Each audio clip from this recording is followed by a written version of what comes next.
Julie Okay. Slater here from 88.5 FM in Los Angeles with Julian Lennon. I did notice someone called you Jules. I mean, we share a similar name, Julie, Julian.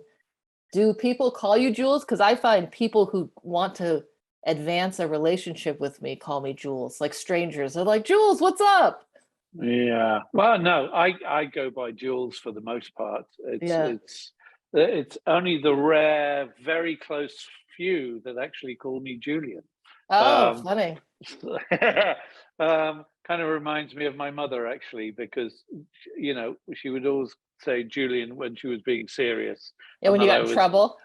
well, of course. So yeah, no, Jules is just fine. Yeah, I'm happy with Jules. Oh, that's awesome. It's funny. I have a couple things when I was growing up. I'm from Detroit, but I lived in Florida, and I totally went to your, was it how do you pronounce it? Valat? Volot, yeah. I went to the show, and I'm pretty sure in a box in my concert t-shirts from the past, I have a Julian Lennon Valat t-shirt, and I totally have your vinyl. Wow. Wow. Well, that's okay. Thumbs up from me. That's That's all pretty right. awesome, right? I think Um, so, yes. and then the other thing I thought was funny when I was reading some press for you on the new Yeah. album, Jude. When I was growing up, my parents used to play the song Julie, Do You Love Me? It was Bobby Sherman, and I would run out of the house because I hated it. And I was reading that Hey Jude, a song about you. You had so much Yes. mixed feelings about it. I mean, people Yeah. must have played it all the time when you were around. I mean, it was Well, on all the time, everywhere. no, I think it's that's not so bad. It's just when people from around the world decide, whether they know you or not, decide to send you, no disrespect here, but the Filipino 3-year-old playing some kind of stringed instrument trying to sing "Hey Jude." Um, when you've had about 50 of those in a month, you kind of tend to block pretty much everybody in your life. So I And you can't do never my want version of it right now. no, and you Kidding. never want to hear it again. So But it's no, okay. I was just it gonna. it No, go yeah. ahead. Go on. No. Go no. After you, I was please. gonna say. So your feelings about that? It's as soon as I read that you named your new album Jude, I was like, wow. I mean, there's a lot that's going on. I feel like a big transformation for you Yeah. all around. Could you explain just, Well, your thought process of it? I went for the jugular a little bit on this by saying, listen, if I'm calling this Jude, what are you going to ask me now? It's we're done here. Yeah. So the but the idea very much came about from the album came together very weirdly and mysteriously, because I wasn't intending on doing an album. So it came together in a very, very unique and weird and long-winded way. And it was initially about saving songs that I found in boxes from 30 years ago up until now. I mean, there are some newly written songs in there too, but the process was long, and it was about cleaning up a collection of songs, potentially to release as a single or an EP, never an album, because I was kind of over the album thing. I felt I'd been in the business for 30 years. And anyway, during the whole process of this, of course, comes along a thing called the pandemic, and then also lockdown, which just Gave you some added extra to time. Yeah. added. Well, yeah. Well, there was no schedule. There was no time frame on this, uh, but it certainly added some drama to I mean, there wasn't a plan in putting it together, or a time frame, because it was just, well, I was going to get some songs, finished up and cleaned up and done. I mean, the tracks that we found, the first song was Every Little Moment. I recorded that in my home studio, which was a bungalow in LA in the hills over 30 years ago. Wow. And we found the tapes, um, we thought they may have been ruined, but there's a process that you can put the tapes through called baking, Oh where they yeah. save it saves any audio. And we were really, really surprised to find that 90% of the audio was there on boxes, and I mean boxes of different kinds of tape format. From the old reel to reel, we found my original demo for The Lot and for Too Late for Goodbyes, stuff like that, all the way through to songs like Every Little Moment, which is the first track we worked on, which you know, was a song I still loved, but it just didn't have a home back then. It didn't feel right on an album or a musical project back then. So you know, it just got put in a box that maybe one day it'll say hello again. And lo and behold, we found each other again. And so it was just going through this whole process, but also because of lockdown and because of all this going on, it was really like a time of digging deep inside a little bit, because, you know, I was hearing all this. It was very nostalgic. I was hearing a lot of these old tunes, of course, some when I first got into the business, even just songwriting, you know, to now. And then, you know, with lockdown, which was severe here, you know, I got into a place where it was all about, you know, asking myself, well, what am I doing? Who am I? What am I doing in life? You know, what is my purpose? What am I happy? You know, am I sad? If I'm sad, why am I sad? And what can I do to change that? So I was going through this whole process of growth, hopefully, from the beginning of this journey, but obviously compressed by the idea of, you know, the whole lockdown process, because it was a very weird and lonely time. That, you know, it was otherworldly being in that position. And so, you know, part and parcel, you know, this album was a process that I never expected. I wasn't expecting to do it. Yeah, I thought, well, if I fix these songs up, maybe I'll release them as singles or EPs, you know, and that's enough, because then there's none of that pressure that comes with the album, and my experiences before of having the album shelved after one single didn't work, you know, that kind of. So for me, the idea of, you know, digital platforms and the way things were going were kind of like more user friendly, from my perspective, anyway. It was only one man, a guy called Hartwig Masush, who's the boss of BMG, the label BMG out of Berlin, that had spoken to two different friends on different sides of the planet, one in America, one in Russia. And he said to both of them, I have no idea how my name came up, but he said, if Jules ever wants to do an album again, make sure he talks to me first. And I just thought that was rather peculiar, you know, but just from two different sides of the world over a period of 6 months or a year. Anyway, I was working with Leica Cameras, who are also based in Berlin. So I decided, and I was going to an event. So I thought, I remember that guy Hartwig. And I just started the process of going through the material. And I said, so I found him on social media. I didn't have any of his details. And I just messaged him and said, hi, it's Jules here. I'm going to an event tomorrow in Berlin for Leica Cameras. Time for lunch?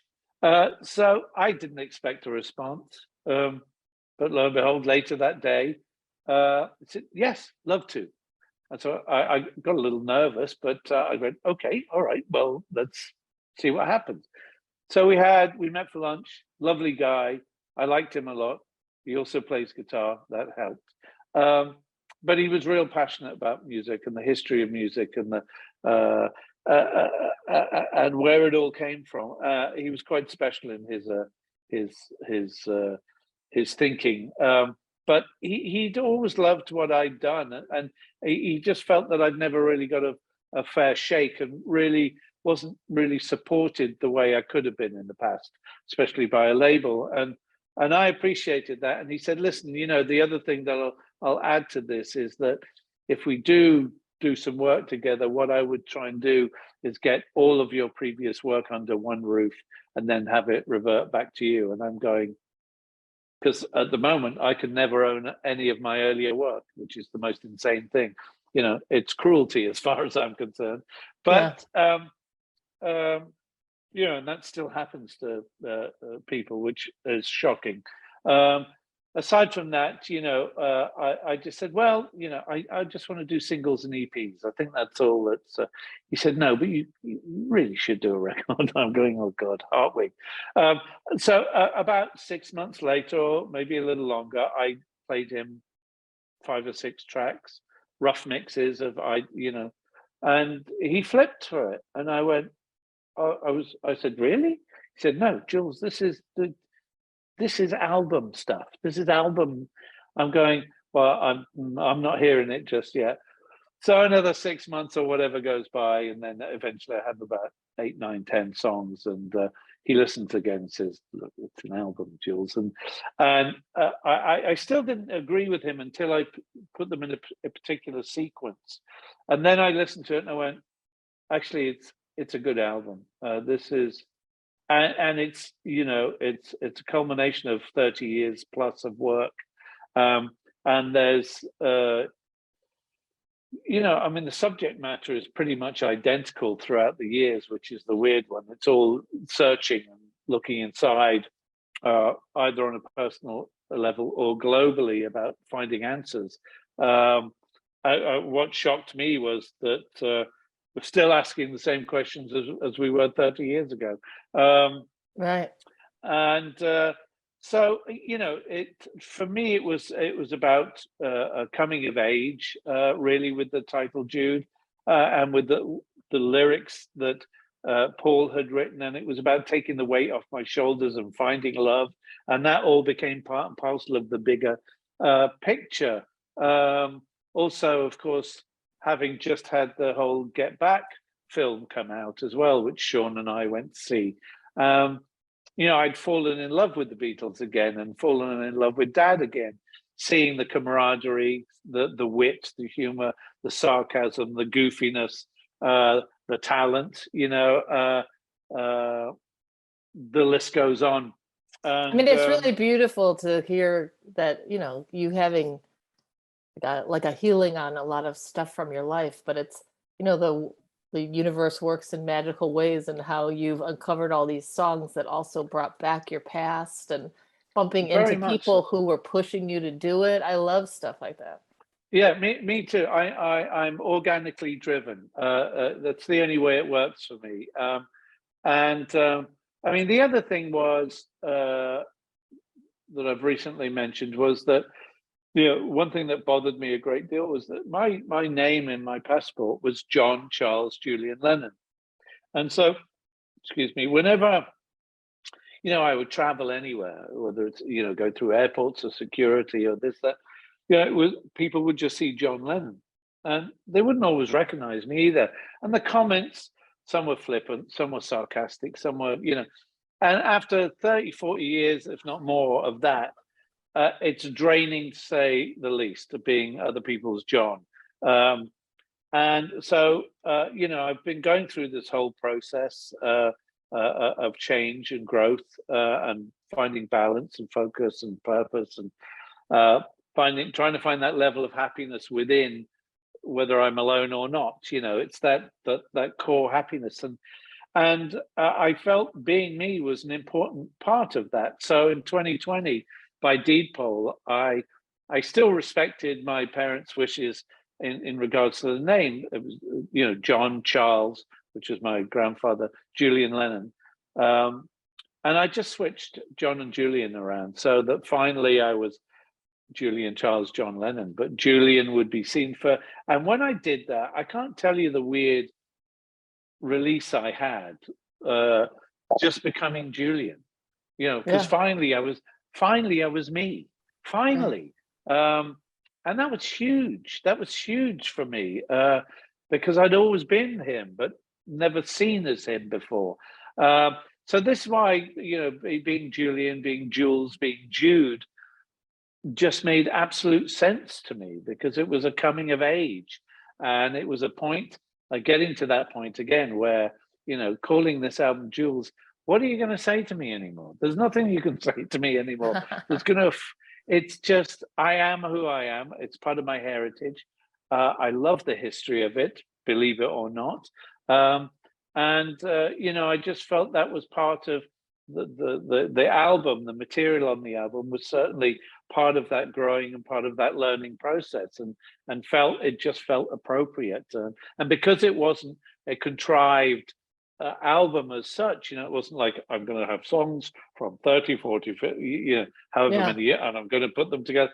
It wasn't like that. It was never, it was never initiated in that manner. So it was very, very unique and strange and weird, and is its own story how the whole project came together. But at the end of the day, as all artists say, we're very proud of my work. And I am. I think some of the songs are some of the best I've ever written or produced. So I'm happy for that. I'm also happy that I'm rebuilding my studio, because I've got about another 100 tapes in those boxes, at least, to work be busy. through.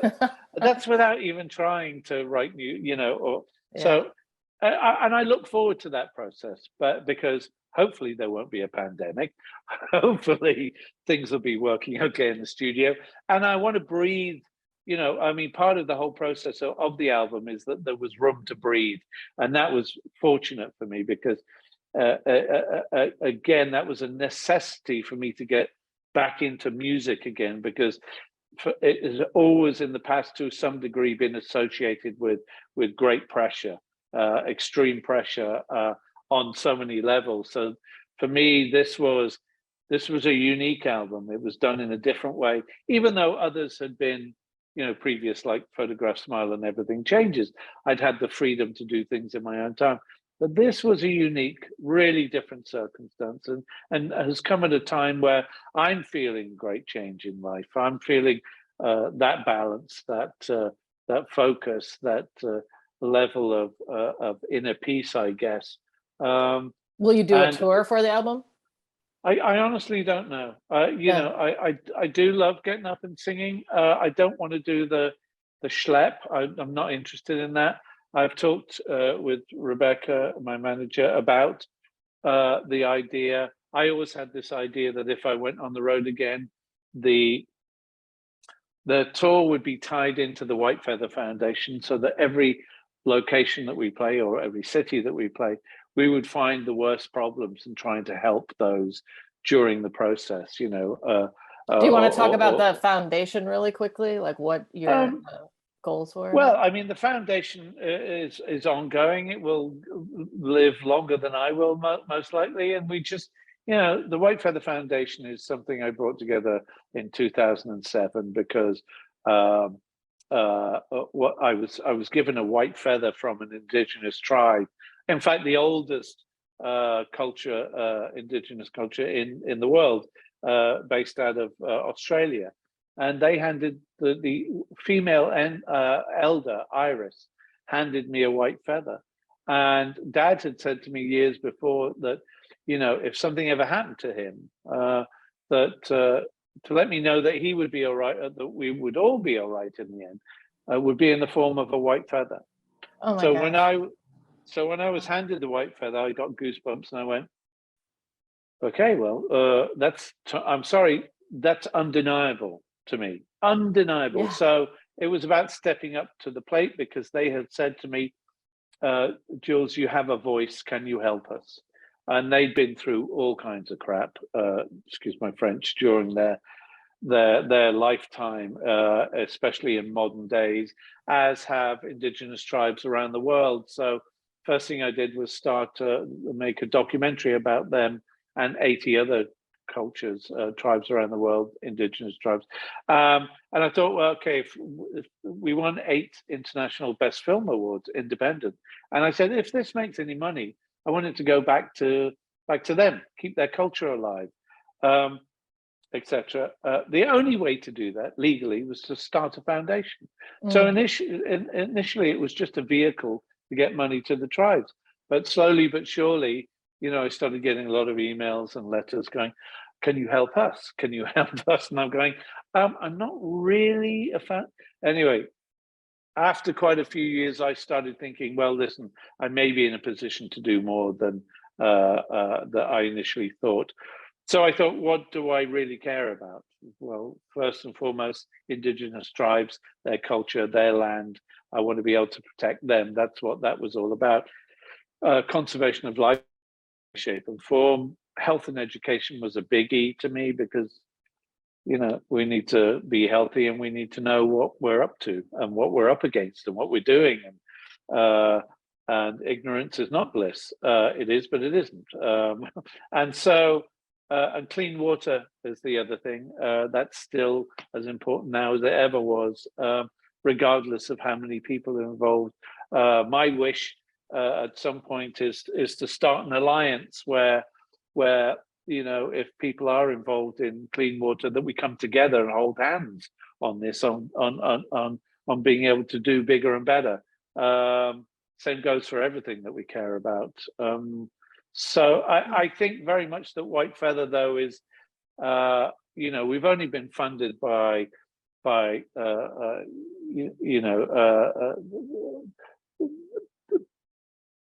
friends and family, literally, and fans have donated over the years, and that's how we've survived. That's how we've done the work that we're doing. So, I have to say thanks to your everyday man and woman out there who are donating, helping, because they are part of the White Feather Foundation. They really are. And we tend to, the other thing about it is that a lot of the big charities that are sponsored heavily, a lot of the smaller problems tend to slip through the cracks, smaller communities, et cetera, et cetera. Yeah. So White Feather has generally been there not to pick up the leftovers, but certainly where people have been lost and left without a voice and with no support, we've tended to fit in that bracket of trying to help those, that are just not seen and not heard in any capacity. And we've been doing, thankfully, due to the public, been doing a pretty darn good job. And we'll just keep on doing it, And the one last thing I'll say is that everything that I do, whether that's film work, photography, children's books, music, all of that, there's a good, a generous proportion that comes out of what I make and goes straight back into the White Feather Foundation, just to keep that going, keep it alive, and keep helping where and when we can. That's great. Well, I do hope that you take it on the road and you do some shows and you come to Los Angeles. I didn't finish it. What I was going to say is that the best show I ever did was at a festival in Hong Kong with the Hong Kong Philharmonic Orchestra. Oh. And it was the best show in my life. That's where I got goosebumps. So if I'm going to do this, it'll be with a partial or full orchestra, no question about it. And it would be maybe a Hollywood Bowl show. Yeah, kind of limited engagement, that kind of thing is what I would try to do. So we'll see. Yeah. It's on the table. It's on the table. But awesome. We'll see. Well, it's been great chatting with you. Jude comes out, I believe, September 9th. Julian Lennon, Jules, yes. And the vinyl on September 10th, which is my mum's birthday. Keep it in the family. That's great. Well, thank you so much for chatting with 88.5 FM. Where are you living right now? Are you in Berlin? No. You're in LA. You kept talking about Berlin. No. Are you in LA? I've lived in Monaco, believe it or not, for about 25 years. It's nice. just it's a central base that works for me worldwide, because I'm mostly, in reality, whether again it's documentary or White Feather Foundation, photography or music, I'm a nomad, really. At the end of the day, I keep on moving. So and I'm happy to do that. I like life in that way. So so I'll be out your way pretty soon. Okay, awesome. Well, looking forward to seeing you. Thank you, Jules, for chatting with me. Thank you, Jules. And have a great rest of your afternoon. And we'll look Thank you. forward to the album coming out and seeing you soon. Thank you very much. Cheers, Julie. Thank you.